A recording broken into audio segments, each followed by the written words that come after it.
Historians still speak of the radical changes that happened to Western culture and beyond when more than 1,700 years ago, the Roman Emperor Constantine made Christianity the official state religion of the empire.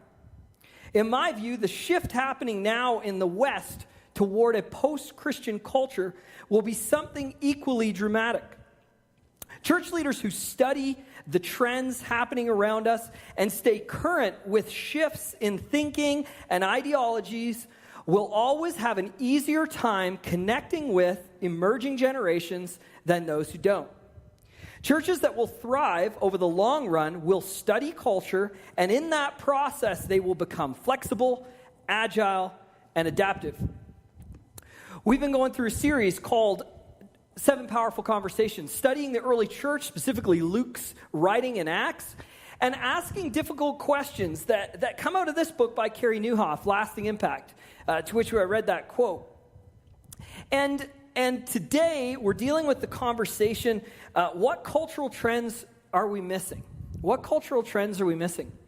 And in order to get a perspective of that, we're going to look at a man in the Bible who was a cultural chameleon. The Apostle Paul was an expert at moving in and out of legalistic and secular cultures, adjusting and morphing in order to reach them for the gospel.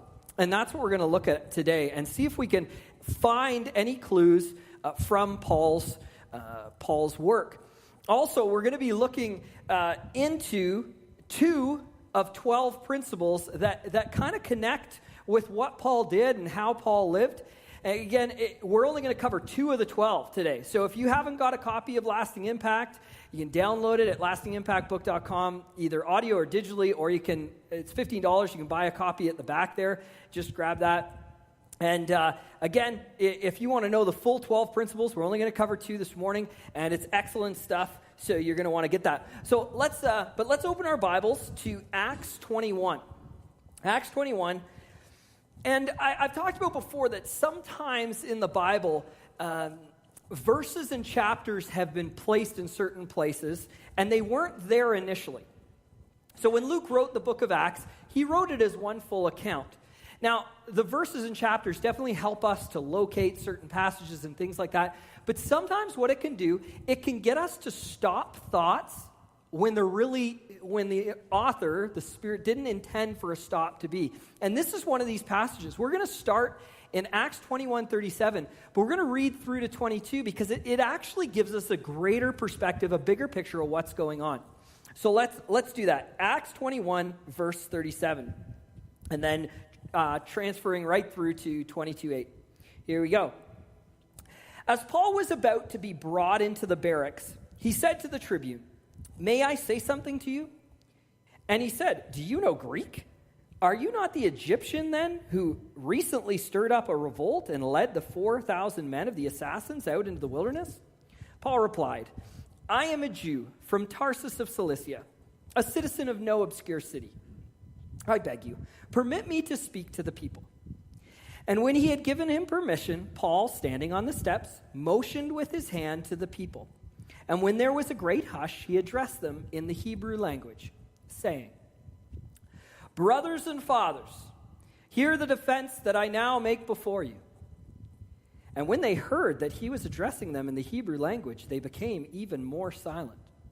And he said, "I am a Jew born in Tarsus of Cilicia, but brought up in this city, educated at the feet of Gamaliel, according to the strict manner of the law of our fathers, being zealous for God, as all of you are this day.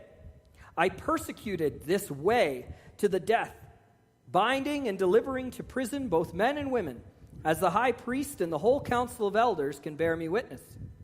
From them I received letters to the brothers, and I journeyed toward Damascus to take those also who were there and bring them in bonds to Jerusalem to be punished. And as I was on my way, I drew near to Damascus. About noon, a great light from heaven suddenly shone around me, and I fell to the ground and heard a voice saying to me, 'Saul, Saul, why are you persecuting me?' And I answered, 'Who are you, Lord?' And he said to me, 'I am Jesus of Nazareth, whom you are persecuting.'" Now, considering what's happening here, there's a lot going on. And two of the principles found in lasting impact really do relate to what Paul's great at and what he's kind of showing us a bit here. And so the first difficult question we want to tackle today is trust in authority declining? Is trust in authority declining? And here's what Carrie writes. People will still trust authority, but the authority, when the authority has earned, there's the key word, earned their confidence. But most people today, particularly unchurched people, start out with suspicion as their primary approach to the church and its leaders. More than ever, trust is earned slowly and lost instantly. Authentic, honest, transparent leadership will continue to be far more effective than closed, secretive, or power trip style leadership. And for those of you, some of you have got those little study cards, and you guys have been reading the passages in advance, and I encourage you to keep doing that. Those study cards are in the Bibles, if you don't have one, in the seats in front of you. And as you've been reading, you would have kind of saw something that happened here before and after, at the start of 21 and at the end in 22. And the first thing we see is kind of Paul's technique in this, in balancing his authority. Because, and at first, he really does a great job at connecting with people. And let's talk about the tribune first. In speaking his language. Now, we would have read in 21, to kind of set the stage, that the gospel is stirring up the religious leaders, and there is a riot, and people want to take out Paul. And so the Roman guard has kind of captured Paul and kind of brought him to trial, is going to save his life, because they're going to beat him to death. And so he's about to go on trial, but when the guard is trying to find out what Paul did, the crowd is actually yelling out all sorts of random things. And the tribune can't really determine what this guy did. Now, obviously, Paul must have looked in some way maybe a bit dark complexioned or something, because he was a little shocked. There was something that happened when all of a sudden Paul submits to his authority and says, "Hey, will you let me speak to the people?" And all of a sudden the guard's like, "You speak Greek? Okay, wait a second." And then he's trying to place, who is this guy? Are you the Egyptian that had those assassins? Like, is this who you are? And Paul's like, "No, I'm a Jew from Tarsus." "Okay, well, you're a Jew." And so the tribune's kind of like, "Well, all right, I guess I'll let you speak, Jews speaking to Jews, that seems okay." But here's what we learn later on in 22. Later on, the tribune finds out that Paul is a Roman citizen and gets really nervous that he's arrested a Roman citizen without a charge, which is actually a real bad thing in the Roman Empire. Paul totally could have said, "Hey, I'm a Roman. What's the charge?" He totally could have used that, but he didn't. More so, he actually doesn't, he lets on that he knows Greek, the trade language of the Roman Empire, but he doesn't use that citizenship to kind of speak to the people, or it's very strategic. Very, very strategic. And so he gets to speak to the people. But then things get even more interesting, and we see Paul's transition in this authority. So he moves immediately to speak their language. And the crowd, there's a hush in the crowd to see what this guy wants to say, but then they hear that he's speaking Hebrew. Plus, just like most dialects all over the world, different areas would have had different accents, different types of words. Scholars believe that they probably would have also heard that he's a hometown boy. As well as he said he grew up in Jerusalem, they would have heard his voice, heard how he speaks, and said, "Okay, wait a second, this guy is a hometown boy. Okay, wait a second, let's listen a bit." Then he talked about a well-known teacher that he studied underneath. Then he connects with them further and talks about that he clearly has an understanding of the law and the zealousness. He even says, "Hey, in a different world, folks, I would have been down on the floor here crying out and rioting just like you. I would have been just as zealous of you as this day." And he goes, and then finally, as he adds all these different connections, then we see, "And actually, I was once high up in the religious leader status. And I was a part of this tradition and institution that you're crying out for. And I actually persecuted, hunted down people of this way. And this was what they would call, this was the gospel, this was Christianity. Jesus said, I am the way, the truth, and the life. And so a nickname for this movement of Christianity was called the Way at that time. And so he said, I used to hunt down people that follow Jesus. And I used to put them in binds and drag them back to Jerusalem to be punished. This was my world. This was my authority. And so at this point, you probably would have been able to hear a pin drop. Every eye is on Paul. He is connected with them fully. And now he's shown that he actually was an authoritative figure in the Jewish world. And in that moment, he transfers that authority and begins to tell his testimony of what Jesus did in his life and the miraculous conversion that he had, and he transfers that to Jesus. And he begins to proclaim the truth that's happened in his life. And would go on, the reference being that the law was bondage and Jesus gave him freedom. So let's look at all that. Let's look at Paul's technique and let's try to transfer it to us today. How are we supposed to learn from this? Well, we live in Whitehorse in 2017. We have certain things that we need to deal with. Carrie tipped off a little bit in talking about the rising millennial generation, or the next, I forget what they're called. So 15 years old and younger, that's by the time I'm in my 60s, they're going to be kind of coming up and kind of leading the nation and stuff like that. And so I can ignore that, or I can try to understand that rising demographic, that culture is an extremely digital culture. That the digital world is the real world. And I know as a Gen Xer, I was like the last generation to not have cell phones. And I remember in high school when dial-up internet, you could first send a message, and then you'd wait. Or you'd have like MSN Messenger, and you'd be like waiting to receive the message. Where you probably should have just called on the landline because this was taking forever. But it was cool. It was what we were doing. So I remember the last time where you had to call. I was like the last generation where you had to call and arrange to meet. And if you're going to Skate Park or Taco Bell, if someone missed the call and someone didn't know where, they were sitting at home wondering where everyone was. And they couldn't just text their friend and talk about, where are you guys? We missed you, or you didn't answer the phone when we called, and there was no one to leave a message, and that's that. But that world's gone. And so understanding face-to-face community outside of digital community like that's going to be gone. That's a cultural shift that we need to understand as we're reaching the next generation. But now let's talk about actual racial cultures. Whitehorse is 25% First Nation. That is the world that we're in here in Whitehorse. And so there's a cadence of speech. There is certain cultural things that I'm going to have to adjust to. I grew up in southwestern Ontario, near the Michigan border, an hour and a half from Detroit. We have a fast cadence of speech. Guys like me talk too much, and I have British parents to boot, so there is a whole culture that I bring to Whitehorse that's built in me. Some people even say accent-wise. I have a little bit of American accent from growing up on the border, marrying an American. This is part of it. Forgive me. And so this is it. So if I'm to share the gospel and if I'm to interact with First Nations culture, I maybe need to slow down my cadence. I can't just be running off at the mouth and not listen.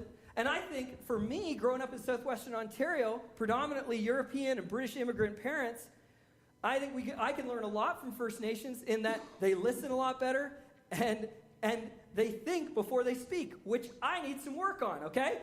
So I need to go into that culture and realize that I maybe even need to change how I was brought up in order to build relationships within 1/4 of our current community. And it also goes, in regards to authority, I need to be super careful and very cognizant that in Canadian culture, church leadership or church authority, slapping that out at the very beginning may not be the best plan if I want to reach our First Nations community. And maybe I need to get to know them on a friendship level and a relationship level and listening and discussing and talking about lots of things. But before I ever lay down any sort of church leadership stuff, because it might not go well considering Canadian history. But now let's look at the opposite end. That's the people group that's been here the longest. Now let's transfer to the recent immigrant population. Let's look at that we're almost 10% in Whitehorse Filipino. 1/10 of Whitehorse, 1 out of 10 people is Filipino. That all of a sudden is a massive component. If I'm to reach the Filipino culture and I need to adjust again, I need to think through, again, my southwestern, Ontario culture, I need to adjust that if I'm to reach that culture. I need to understand that in the Philippines, Catholicism is a very, very huge component. So as an evangelical pastor, I need to try to find connections when I'm going to do that. An interesting thing, as I've got to know more of the Filipino community, built more relationships, a lot of times I'll tell people that call me Pastor Jeremy, a lot of times I'll say, oh, no, just Jeremy. And I've been corrected a few times in the Filipino community, no, Pastor Jeremy. And at first it takes me back a little bit, but I'm missing it, that culturally there, and then they've tried to explain to me that culturally in the Filipino community, no, if you're a pastor, if that's your title, then that needs to be part of it. And who am I? And that's authority-wise. I need to be careful that doesn't trump everything. But I need to be careful that I don't undermine beliefs and systems and cultural systems that they're bringing. And I can't say, oh no, you don't understand. Where I grew up, we just cut off the pastor title and we just say, Jeremy, and you need to do it because you need to do my thing. I need to be very careful. So depending on the culture, whether it be generationally or racially, culturally, I need to not come in with how I grew up and expect everyone to deal with me. I need to be strategic with who I'm speaking to and adjust myself. And this is all for the greater purpose, which we're going to get to next, the second question.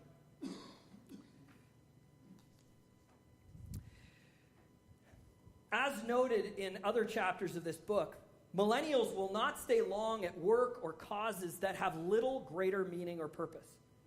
They have no desire to help any leader preserve an institution or tradition. Instead, they want to be a part of a mission that is accomplishing something significant in the world. Younger leaders, by the way, get this, which is why you need them in your organization.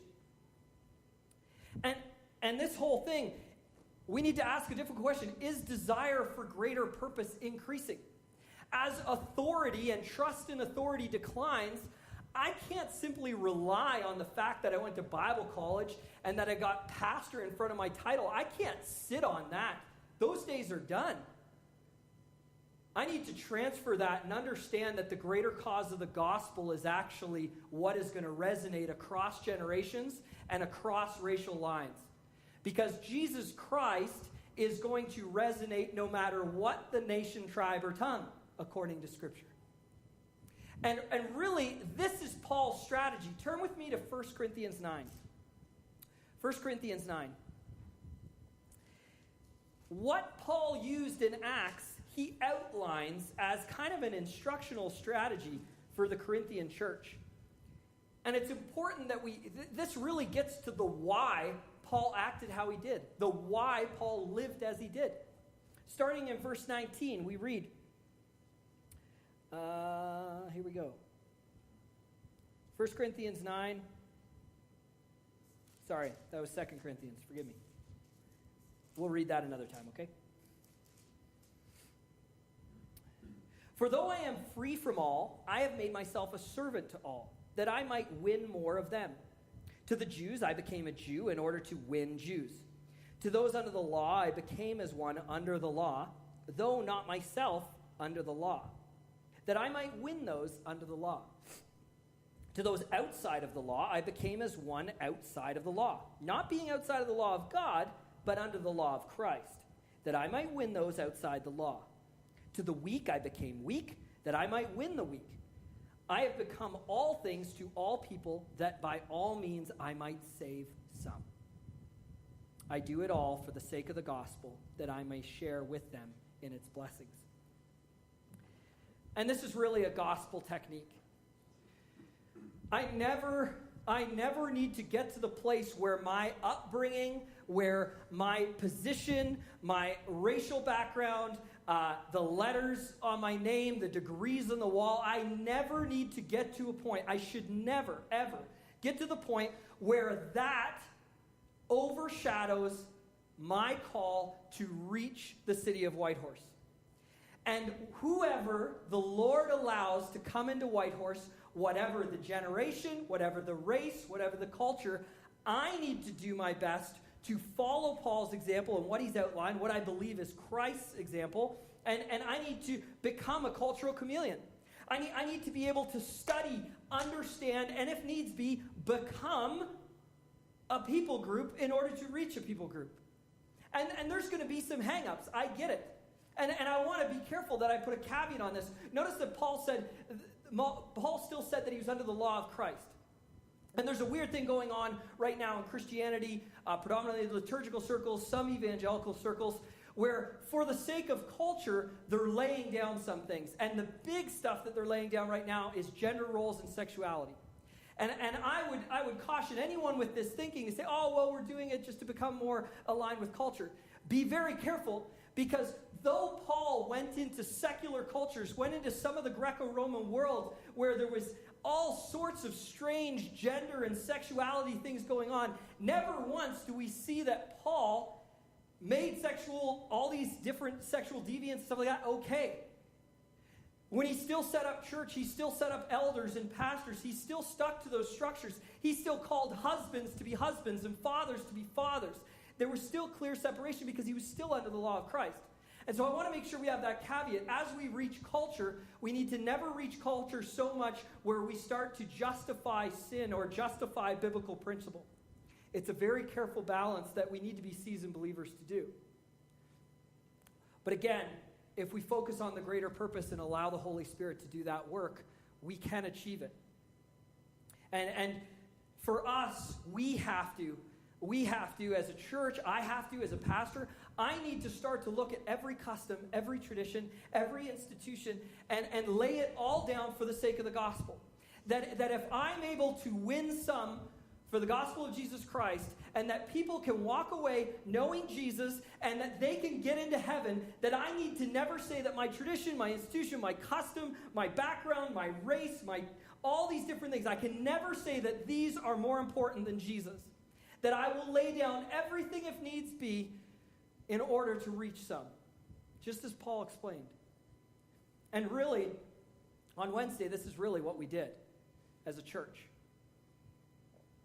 Over this past year, we've had to get in this situation. We've had to look at the custom, the tradition, the institution of the Baptist church, and to really face some difficult stuff, and to try to say, okay, is this the best way going forward?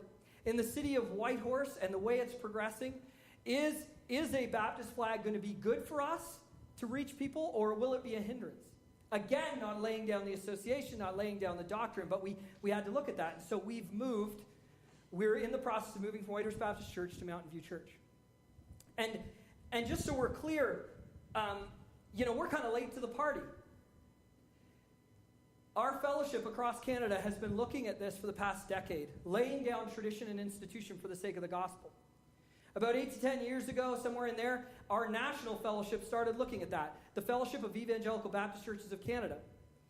And though you scroll to the bottom of their website, right along the bottom, it says Fellowship of Evangelical Baptists of Canada, Churches of Canada. About 8-10 years ago, they realized that they needed to change the frontline name because it was confusing. It spoke too much to culture, tradition, and institution and didn't speak enough Jesus. So how can they keep the tradition and institution and yet still be gospel-focused? And so that's when they started with Fellowship National. And this totally aligned to the inception of our fellowship. Initially, we didn't want to become a denomination. When we started, we didn't want this top-down thing where one head office or one church kind of owns the rest of them. And so we started as a fellowship, not a denomination. And this was all for the sake of the gospel. Every church can choose to be a part of it. Our leadership and our membership, we could choose this week to say, no, we're removing, we're out of here. And they can't stop us. This is the part of being a fellowship, a unity, a sisterhood of churches under Christ. And so they rebranded it Feb National. And so then a few years ago, the Fellowship of Evangelical Baptist Churches of BC and the Yukon, that's a mouthful, they saw the same thing. If you scroll to the bottom of the website, it says the Fellowship of Evangelical Baptist Churches of BC and or actually Pacific now. But the title is Fellowship Pacific. Again, not that they leave the institution, leave the tradition, leave the background, especially the theological background, but that they understand that to reach the next generation and to reach certain cultures that are both moving in, to both longtime cultures and moving into Canada, that slapping that big institutional name actually drives people away. And so, as we close today, the real challenge for us as a church and as individuals is to really look at our life and really ask, is Jesus and is the gospel number one? Or are there certain things that we hold of such high value that they come before it? Again, remember the caveat of sin and culture, and there's a balance there. But as we go forward as Mountain View Church and as we start to make those changes, again, we're not going to change the theology. We're not going to change our association. But we're a part of a movement of 500 plus churches that have a deep, deep concern for the lost. The whole parable that Jesus said where we leave the 99 to go for the one, that's the very culture of our leadership nationally. So our church will always be about that. And even if the 99 is screaming out for a tradition or an institution, there's an understanding that our focus is going to be on the one that's lost. And so please pray for our leadership. We have some different changes to make constitutionally. We've got a bunch of discussions. The work has really just started. Please pray for us. Please pray for our new property on Mountain View Drive, to which this name kind of relates to. Pray for the Takini Trailer Park, that ministry right near us, the college. We've got neighborhoods around there. I just heard yesterday that there'll be, within the next 10 years, upwards of 10,000 people in that area to which we'll be the closest church. The Lord really put us in a pretty amazing spot, and I believe the Lord's been in this the whole time, but we need lots of prayer. Lots of prayer for our leadership. As ushers come forward and the worship team plays, we're going to just worship through singing, through prayer, through giving. I'll be up front if you need prayer for something. And thank you so much this morning for coming. And just pray that we really catch the vision for this and that the Lord is with us as we go through these changes.